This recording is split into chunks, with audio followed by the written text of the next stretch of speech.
Today, you are going to learn how to make these simple beeswax cup candles. Our first stop was Sacramento's beekeeping and honey store. Besides having incredible honey, they have great beeswax projects for candles and beauty products.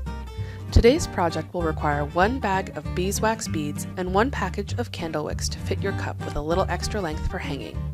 We went next door to Antique Company Inc. to pick out some cute antique cups to use as our bases. For this project, you will need a glass measuring cup and 2 sticks to hang the wicks from. Pour the wax beads into your candle cup and then transfer the wax into your measuring cup. Place the wick base at the bottom of the candle cup and wrap the top of the wick around a stick to ensure the wick is completely vertical. Place the measuring cup of wax beads into the microwave and heat until the wax is completely melted and transparent. Gently pour the melted wax into your candle cup. You can also place multiple wicks into a single cup.